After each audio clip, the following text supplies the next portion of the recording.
बिस्मिल्लाहिर्रहमानिर्रहीम, अस्सलाम वालेकुम। मैं हूं मोहम्मद राशिद, आप देख रहे हैं राशिद मलिक यूट्यूब चैनल। आज जो हम बात करने में एक्स DGI के बारे में बात करने वाले हैं, जिनको फैज़ हमीद को जिनको आज अरेस्ट किया गया है आर्मी की तरफ से सुप्रीम कोर्ट के ऑर्डर के मुताबिक। यानी कि सुप्रीम कोर्ट ने उन्हें कहा है कि आर्मी को कहा गया है कि फैज़ हमीद साहब जो हैं उनको अरेस्ट कर लिया जाए। अब बताने में ये वाला हूँ कि उनको अरेस्ट क्यों किया गया। मैं आपको पूरी की पूरी इन्फॉर्मेशन इसके ऊपर देने वाला हूँ, लेकिन उससे पहले आपको मेरे चैनल को सब्सक्राइब कर लेना है, शेयर कर लेना और कमेंट करना और लाइक ज़रूर करना है, ठीक है। और बेल आइकन जो है वो ज़रूर दबाना। सबसे पहले आपको बता दें इसका बैकग्राउंड क्या है, इनको अरेस्ट क्यों किया गया है, किस केस के ऊपर बिना के ऊपर अरेस्ट किया गया। टॉप सिटी हाउसिंग सोसाइटी जो कि इस्लामाबाद के अंदर एक हाउसिंग सोसाइटी है, उसके बारे में आप जानते ही होंगे। और उनके जो मालिक थे मुइज़ अहमद खान साहब, ठीक है, उनकी तरफ से जो है एक केस किया गया था 2023 के अंदर, जो कि केस था 2017 का। मतलब 2017 के अंदर ये वाक़या जो है पेश आया था, लेकिन 2023 के अंदर इस वाक़े को रिपोर्ट तो खैर 2017 में हो गई थी, लेकिन 2023 में ये सुप्रीम कोर्ट के अंदर एक दरख्वास्त दी गई थी, ठीक है। और वो क्या दरख्वास्त दी गई थी, उन्होंने कहा यह था मुइज़ अहमद खान ने कि एक्स DGISI, उस वक्त तो खैर 2017 से 19 तक DGISI जो थे फैज़ हमीद ही थे।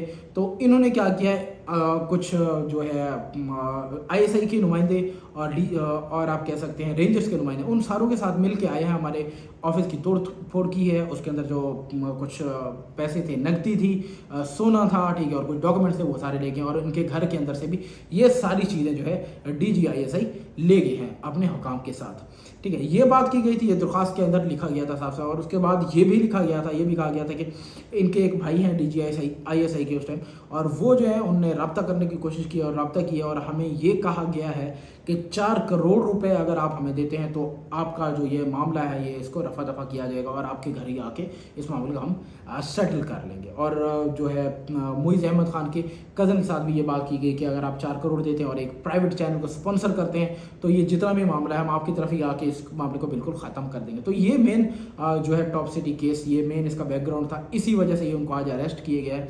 अभी वैसे हर तरफ इसी के बारे में बात हो रही है, वज़रा भी इसके ऊपर बात कर रहे हैं, बट उस तरह की कोई ख़ास इन्फॉर्मेशन नहीं दे रहा, ठीक है। नपी तुली बातें करें, क्योंकि उन्हें पता है जब प्रेस रिलीज आ गई है, DGISPR ने एक बात कर दी है तो बात ही ख़त्म हो जाती है, ठीक है। अब प्रेस रिलीज के अंदर कहा क्या गया है कि इनको हम अरेस्ट करते हैं क्योंकि सुप्रीम कोर्ट का ऑर्डर है हमें, और इनके ऊपर कोर्ट मार्शल की कार्रवाई की जाएगी। अब कोर्ट मार्शल की कार्रवाई के अंदर किस तरह की सजाएं मिल सकती है, मैं आपको वो भी बता देता हूँ।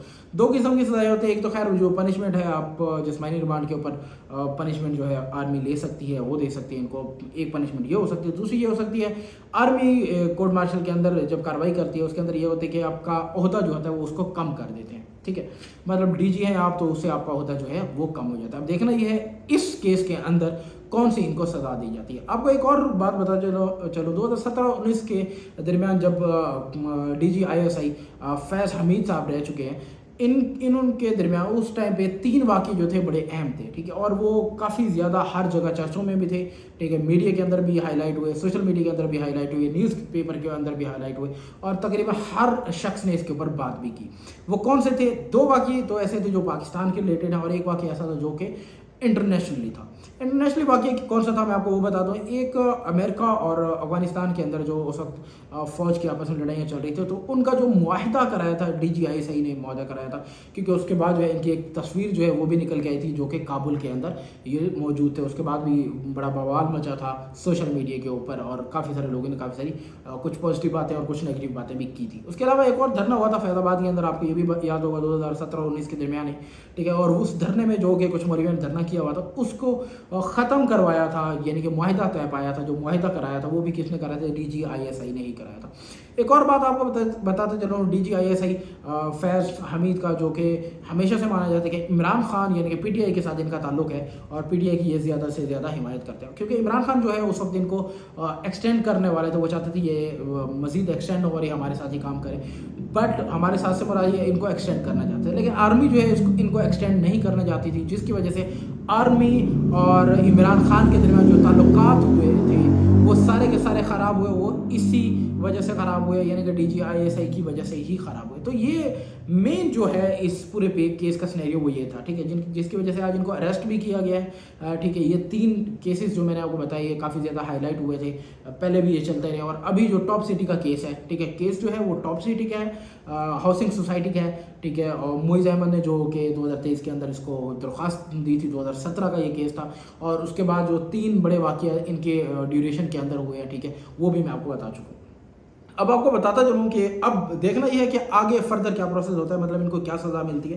खैर वो तो आहिस्ता आहिस्ता ये सारी चीज़ें निकल के सामने आ जाएंगी, इन्फॉर्मेशन भी आ जाएगी, मैं इंशाल्लाह आपको उससे भी गाइड करूँगा। लेकिन मैं आपको यहाँ पे ये बात भी बताना चाहूँगा कि DGISI, एक्स DGISI जिसे हम कहते हैं जनरल, ये जो थे ये कौन थे, मतलब फैज़ हमीद साहब जो थे, ये बहुत ही होनहार और टैलेंटेड ऑफिसर थे। 11 तकरीबन पाकिस्तान के पूरे क्या कहते हैं ड्यूरेशन में, आर्मी की ड्यूरेशन में आप कह सकते हैं, अभी तक 11 एक ऐसे ऑफिसर थे जो अपने काम के साथ साथ तकरीबन कुछ और टास्क भी थे जो थे उनको भी क्या कहते हैं फुलफिल कर रहे थे। तो काफ़ी ज़्यादा हमारा हार ये ऑफिसर रह चुके हैं। तो अब इनके ऊपर ये वाला इल्ज़ाम लगा है, जो कि मैंने अभी न्यूज़ भी पढ़ी और न्यूज़ सुनी भी है, जिसके ऊपर कहा यह गया है कि हमीद गुल नहीं, फैज़ हमीद ने जो है DGISI ने, इन्होंने क्या कहा कि मेरे ऊपर ये जो है डिफरेंट किस्म के इल्ज़ाम लगाए जा रहे हैं, कोर्ट मार्शल चलाया जा रहा है कि अब ये है या नहीं है, इसके ऊपर फैसला जो है सुप्रीम कोर्ट करेगी या आर्मी करेगा, कि कोर्ट मार्शल की कार्रवाई शुरू होगी। अब देखना ये है कि सियासतदान इसके बारे में क्या बात करते हैं, या फिर जो हमारी एजेंसीज हैं वो क्या बात करती हैं, और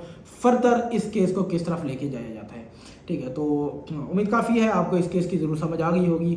अगर आप लोगों को ये वीडियो पसंद आती है, मेरे चैनल को सब्सक्राइब करें, शेयर करें, कमेंट करें, और मुझे कमेंट सेक्शन में ज़रूर राय दीजिएगा, ताकि और अगर आपके पास कुछ और इन्फॉर्मेशन है जो मेरे पास नहीं है तो वो भी बताइएगा, ताकि अगली वीडियो जो है मैं डिटेल वीडियो बना सकूँ इसके बारे में और आप लोगों को समझा सकूँ, मतलब आप लोगों की और मेरी वजह से किसी और को एक अच्छी इन्फॉर्मेशन जो है वो मिल जाएगी। मिलते हैं आप लोगों से नेक्स्ट वीडियो में, तब तक के लिए अल्लाह हाफिज़, अपना ख्याल रखिएगा।